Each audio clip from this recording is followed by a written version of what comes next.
Hello student, स्वागत है आप सभी का आज के इस सेशन में। सबसे पहले तो आप सभी को बहुत बहुत बधाइयाँ, क्योंकि जिस चीज़ का आप लोग इंतजार कर रहे थे फाइनली वो आपके सामने है, एसएससी 2025। तो एसएससी ने फाइनली अपना नोटिफिकेशन आउट कर लिया है। अगर अभी तक आप लोगों ने फुल नोटिफिकेशन नहीं देखा है तो आप चैनल पे जाकर के वीडियो देख सकते हैं, ठीक है। तो बच्चे, नोटिफिकेशन में सारी चीज़ें हैं जो बेसिक आपको पता होनी चाहिए, लेकिन कुछ चीज़ें ऐसी हैं जो कि नोटिफिकेशन में नहीं रहती हैं।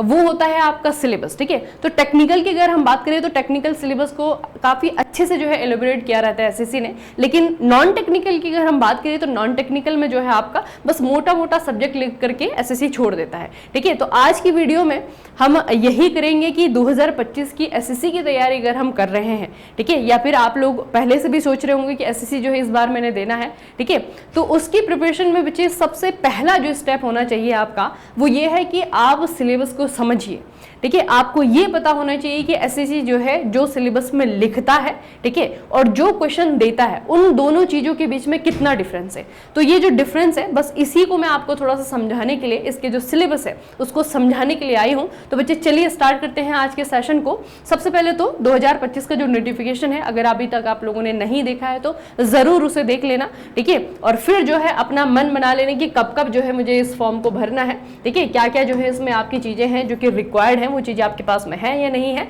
ये सारी की सारी चीजें, ठीक है। अच्छा, जब आप सिलेबस नोटिफिकेशन देखेंगे तो नोटिफिकेशन में बच्चे आपका जो जीके का सिलेबस है वो कुछ इस तरीके से जो है आपका लिखा हुआ है, ठीक है। तो सबसे पहली बात तो जो एसएससी ने लिखा है वो ये है कि जूनियर इंजीनियर्स का अगर आप लोगों को 2025 में क्लियर करना है तो उसके लिए आपको जीके जो कि 50 मार्क्स की आती है, 50 नंबर का आपका नॉन टेक्निकल में सिर्फ जीके पूछा जाता है, ठीक है। जनरल नॉलेज पूछा जाता है, और जनरल नॉलेज में भी अगर आप लोग देखेंगे तो जनरल अवेयरनेस भी होता है, उसमें आपका जनरल स्टडीज भी होता है, जनरल साइंस भी होता है। तो उसके भी आपके 3 पोर्शन होते हैं, ठीक है। और तीनों पोर्शन के उन्होंने किस तरीके से जो है आपके यहाँ पे लिखा है, तो सबसे पहले तो वो चाहते हैं कि कैंडिडेट जो कि एसएससी जेई का एग्जाम दे वो अपनी चारों ओर हो रही जो भी उनके चारों ओर का एनवायरनमेंट है उससे वो अवगत रहे।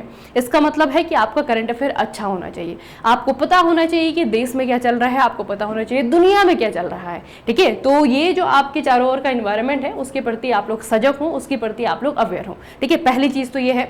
उसके बाद में जो है आपके कंट्री के बारे में नॉलेज, ठीक है। कंट्री के बारे में नॉलेज की अगर हम बात करें तो हिस्ट्री जो है आपको पूछा जाता है, कंट्री का जो कल्चर है उसके बारे में आपको पता होना चाहिए, जियोग्राफी भूगोल के बारे में आपको पता होना चाहिए, ठीक है। इकोनॉमिक सीन इसके बारे में आपको पता होना चाहिए, जर्नल पॉलिटी हो गया, आपका साइंटिफिक रिसर्च हो गया, ठीक है। तो बेसिकली एसएससी ने ये जो है टॉपिक आपके लिख दिए हैं कि ये सारी की सारी चीजें जो हैं आपको इन जनरल पता होनी चाहिए। लेकिन इन जनरल तो हमने कह दिया कहने के लिए, लेकिन जब हम भारत के इतिहास की बात करते हैं तो वो भी अपने आप में जो है 3 हिस्सों में पढ़ा जा सकता है, ठीक है। अगर हम इंडियन पॉलिटी की बात करें, पढ़ने जाएंगे तो ये भी जो है अपने आप में एक बहुत बड़ा सब्जेक्ट है। तो बेसिकली जीके जो है जो इन्होंने लिखा हुआ है और जो इनके द्वारा पूछा जाता है उनमें उसमें आपका डिफरेंस कितना है, इसको जानने के लिए मैं थोड़ा सा आपको एक छोटा सा एनालिसिस दिखाती हूँ। पहले तो मार्क्स डिस्ट्रीब्यूशन की बात करते हैं कि अगर हमें हिस्ट्री, ज्योग्राफी, पॉलिटी पढ़नी है तो कितना कितना समय जो है इन सब्जेक्ट को हमें देना है, क्योंकि अपने आप में बहुत बड़े बड़े सब्जेक्ट हैं, ठीक है। तो बच्चे उसके लिए थोड़ा सा एक छोटा सा एनालिसिस आपको हमेशा करना है, हर एग्जाम में करना है, और वो है आपके PYQ, ठीक है। आपको ये पता होना चाहिए कि अगर मुझे जीके पढ़ना है तो जीके में कौन से सब्जेक्ट को मुझे कितना समय देना चाहिए, और समय जो है आपका वो आप देंगे किसके अकॉर्डिंग, उसके वेटेज के अकॉर्डिंग, ठीक है। तो वेटेज बचे या फिर मार्क्स डिस्ट्रीब्यूशन की हम बात करें तो ये जो है 2019 से लेकर के 2024 तक का जो है आपका पूरा का पूरा डिस्ट्रीब्यूशन है। इसमें जो आपके मेजर सब्जेक्ट हैं, ठीक है, मेजर सब्जेक्ट जो है आपका हिस्ट्री अगर आप देखेंगे तो 2024 के सबसे नया है, तो उसी को हम कंपेयर कर लेते हैं। 2024 में आपने देखा कि हिस्ट्री जो है आपका 4 से 5 क्वेश्चन रहे, पॉलिटी जो है आपका 4 से 5 क्वेश्चन रहे, ज्योग्राफी जो है 6 से 7 क्वेश्चन रहे, ठीक है। इकोनॉमिक्स जो है आपका 2 से 3 ही रहा। साइंस की अगर हम बात करें तो 10 से 11 क्वेश्चन जो है आपके जनरल साइंस के पूछे जाते हैं, और उसके बाद में आपका करंट अफेयर है, इसकी भी आपकी अच्छी खासी वेटेज है, 9 से 10 क्वेश्चन आपको करंट अफेयर से पूछे जाते हैं। और उसके बाद में आता है आपका स्ट्रेटेजी के, जिसकी वेटेज आपकी 7 से 8 क्वेश्चन की रहती है, ठीक है। लेकिन आप अगर 2023 का एग्जाम देखेंगे और 2024 के आप क्वेश्चन पेपर देखेंगे तो दोनों के बीच में आपको एक डिफरेंस देखने को मिलेगा। डिफरेंस क्या है? डिफरेंस है आपका 2 नए सब्जेक्ट एडिशन का, ठीक है। अब 2 नए सब्जेक्ट जो कि आपको इस बार थोड़ा सा पढ़ने पड़ेंगे, बहुत ज्यादा नहीं, वेटेज ज्यादा नहीं है, लेकिन इन चीजों को आपको ध्यान देना पड़ेगा। कौन से नए सब्जेक्ट बचे अगर आप लोग देखेंगे तो ये 2024 का जो पेपर हुआ है आपका, एग्जाम हुआ है उसका एक बहुत डीप एनालिसिस है। डीप मतलब कि हर क्वेश्चन को जो है एक कैटेगरी में रखा गया है, ठीक है। अगर यहाँ पे आप देखेंगे तो कोई भी मैंने एक स्विफ्ट का पेपर लिया है और वहां पे मैं आपको एक चीज दिखाती हूँ कि एक सब्जेक्ट आपको दिख रहा है एनवायरमेंट, ठीक है, एक सब्जेक्ट आपको दिख रहा है यहाँ पे कंप्यूटर, ठीक है। तो मतलब क्या है कि 2023 में एनवायरमेंट जहां एक सब्जेक्ट के तौर पे नहीं पूछा जाता था, वो जो है करंट अफेयर में कभी कभी जो है आ जाता है। करंट अफेयर में कोई एनवायरमेंट से रिलेटेड न्यूज है, ठीक है, वो आपके एग्जाम में आ जाती है। लेकिन अभी जो है आपका एसएससी सिर्फ जेईई में नहीं, बाकी जो एसएससी के एग्जाम है वहां पर भी आपका एनवायरमेंट के क्वेश्चन दे रहा है और साथ में ही आपका जो है कंप्यूटर के क्वेश्चन दे रहा है, ठीक है। तो कंप्यूटर के किसी एक शिफ्ट को मैंने लिया है, हालांकि जो आपका ये वेटेज है ये आपको वेरी करेगा, है ना। शिफ्ट जैसे किसी शिफ्ट में आपके 3 क्वेश्चन आ गए, किसी में 2 आ गए, किसी में 1 ही आया, है ना। लेकिन ये सब्जेक्ट आपको देखने को मिलेंगे बच्चे। तो जैसे एक शिफ्ट को मैंने लिया है, मैकेनिकल का ही आपका ये पेपर है, 3 क्वेश्चन जो है आपके यहाँ पे कंप्यूटर के आए हैं और इन्वायरमेंट का जो है आपका स्टैटिक इन्वायरमेंट की बात करें वो आपका 1 क्वेश्चन आया, बाकी तो आपका करंट अफेयर में आएगा, है ना। लेकिन स्टैटिक इन्वायरमेंट का जो है आपका 1 क्वेश्चन आया है और ये बच्चे आपका वेरिएशन आपको देखने को मिलेगा शिफ्ट टू शिफ्ट, ठीक है। किसी शिफ्ट में जो है इन्वायरमेंट के 2 क्वेश्चन भी है, किसी में 3 क्वेश्चन भी है, लेकिन ये जो है एज अ सब्जेक्ट जो है एसएससी अब आपको पूछ रहा है, ठीक है। जैसे आरआरबी में तो बिल्कुल क्लियरली लिखा होता है कि इन्वायरमेंट आपको पढ़नी पड़ेगी, है ना। यहाँ पे क्लियरली नहीं है, लेकिन इन्वायरमेंट के क्वेश्चन अभी आपके आ रहे हैं, ठीक है। 2024 तो 2023 में जो है आपको ये डिफरेंस देखने को मिलता है, ठीक है।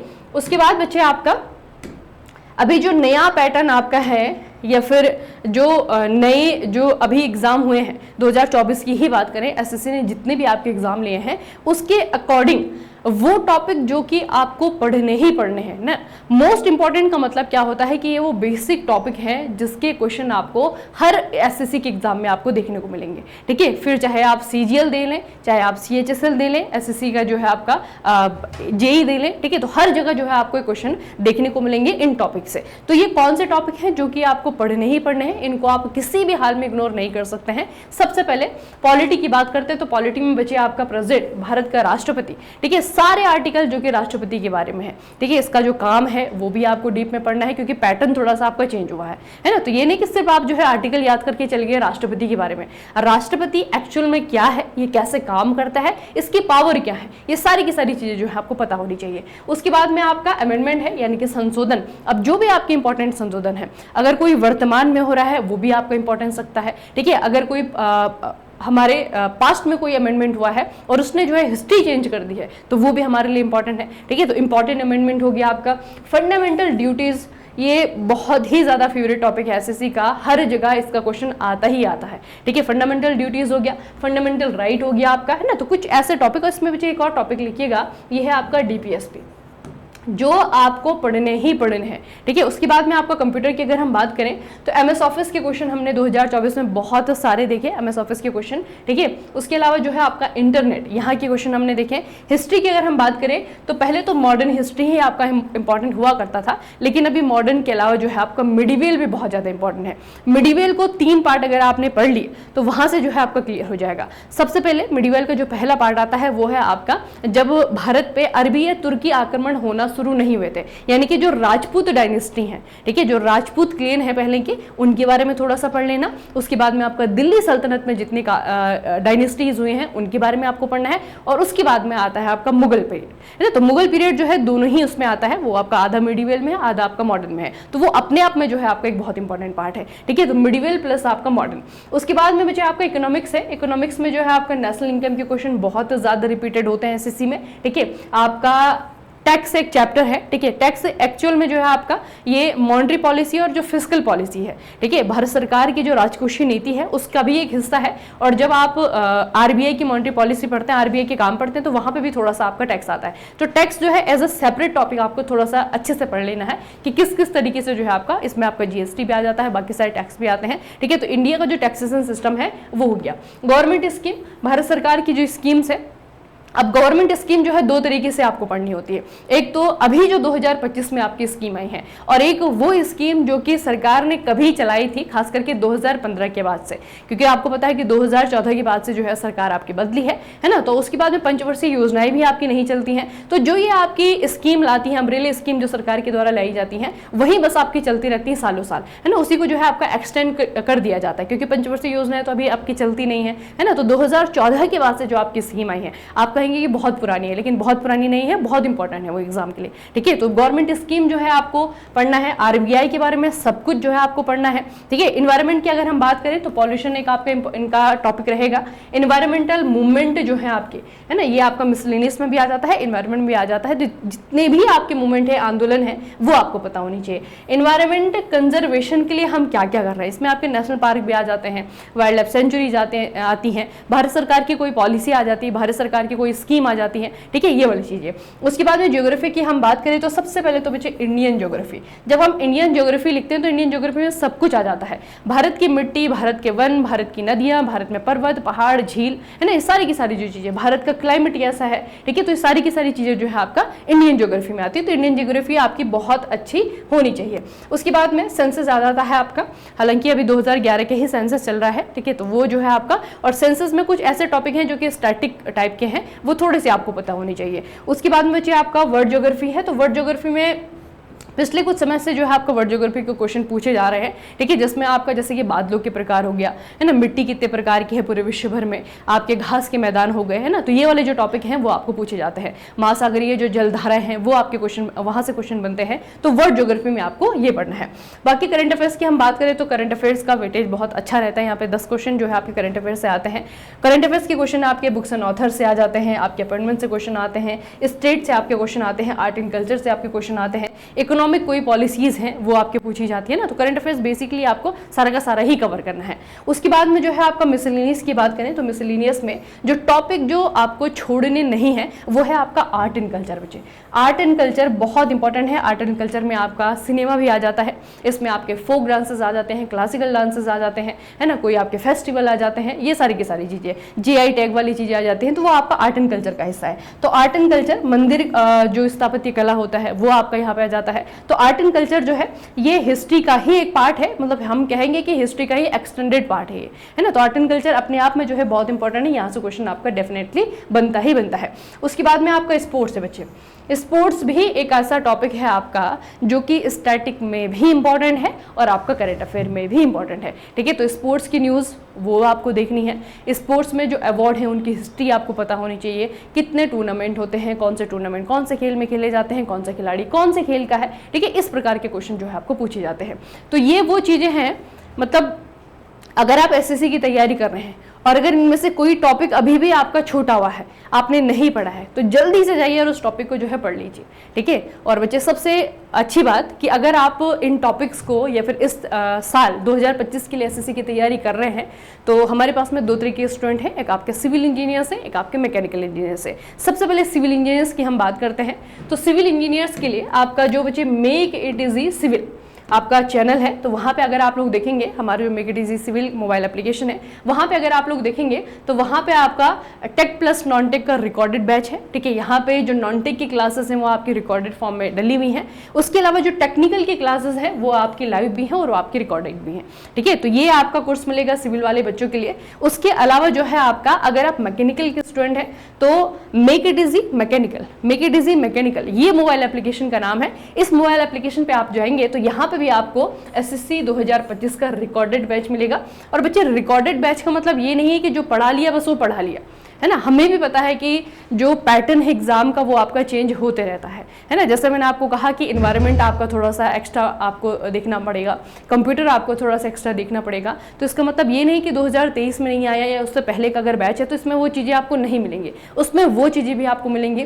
करंट अफेयर्स आपको पता है कि 2023 के लिए हमने जो पढ़ा, 2024 के लिए हमने वो पढ़ा, वो अभी के एग्जाम के लिए हमें नहीं पढ़ना है। तो इसका मतलब क्या है कि यहाँ पे जो आपको मटीरियल दिया जाएगा वो अपडेटेड होगा। ठीक है, वो चीज़ें जो है अपडेट होंगी, लेकिन क्लासेस हाँ आपकी लाइव नहीं होंगी। बाकी सारे का सारा जो मटेरियल है, जहाँ पे जितना पोर्शन अपडेट करने की आवश्यकता है वो आपको अपडेट करके दिया जाएगा। ठीक है, कोई टॉपिक ऐसा है जिसकी इंपॉर्टेंस अब है, पहले नहीं थी, वो टॉपिक आपको उसकी क्लासेस मिल जाएंगे। ठीक है, तो इस तरीके से पूरी अपडेटेड मटेरियल के साथ में अगर आप सिविल के स्टूडेंट हैं तो ये जो है आपका कोर्स रहेगा, और अगर आप मैकेनिकल के हैं तो ये वाला जो है आपका कोर्स रहेगा। दोनों के लिए बच्चे आपके अलग अलग मोबाइल एप्लीकेशन है, make it easy civil, civil वाले बच्चों के लिए, और make it easy mechanical, mechanical के बच्चों के लिए। उसके अलावा मैकेनिकल वाले जो स्टूडेंट है आपके लिए एक बहुत अच्छा ऑफर है, वो है आपका महापैक। महापैक बच्चे बेसिकली एक ऐसा ऑप्शन है, अगर आप इंजीनियर्स हैं, मैकेनिकल इंजीनियर्स हैं और चाहते हैं कि किसी तरीके से गवर्नमेंट जॉब में मेरा कहीं ना कहीं सिलेक्शन हो जाए, तो यहाँ पे हर प्रकार का जो एग्ज़ाम है, चाहे पीएसयू की तैयारी कर रहे हैं, चाहे आप किसी स्टेट एग्जाम की प्रिपरेशन कर रहे हैं, एसएससी की प्रिपरेशन कर रहे हैं, या फिर आरआरबी की प्रिपरेशन कर रहे हैं,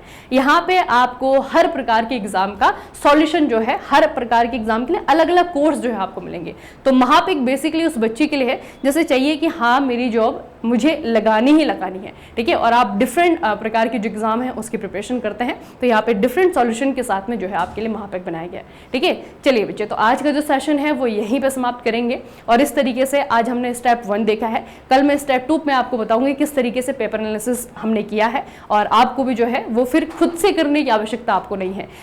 आपको पता है कि 3 जो है ट्रेड है एसएससी में, आपका सिविल इंजीनियर्स हैं, आपके जो है इलेक्ट्रिकल है, और दूसरा जो है आपका मैकेनिकल है। तो तीनों ने ही जो अलग अलग शिफ्ट में जो पिछले साल एग्जाम दिए हैं उसमें क्या वेरिएशन रहा है, क्या उसमें डिफरेंस रहा है, क्या उसमें सिमिलरिटी रही है, ठीक है, क्या तीनों ही जो इंजीनियर्स है उनको अलग अलग प्रिपरेशन करने की आवश्यकता पड़ेगी, किस तरीके से जो है जीके क्वेश्चन रहे हैं, ठीक है, कुछ सिमिलरिटी रहती है या फिर पैटर्न जो है आपका सेम रहता है, ठीक है, ये सारी की सारी चीजें देखेंगे। तो जो हमारे PYQs हैं उसको जो है एनालिसिस को लेकर के स्टेप 2 की वीडियो में बहुत जल्दी आपके सामने लेकर के आऊंगी। चलिए, तब तक के लिए जो है जुड़े रहिएगा चैनल से, ठीक है। आज के लिए इतना ही, फिर मिलते हैं नेक्स्ट वीडियो में। आप सभी को बहुत बहुत धन्यवाद।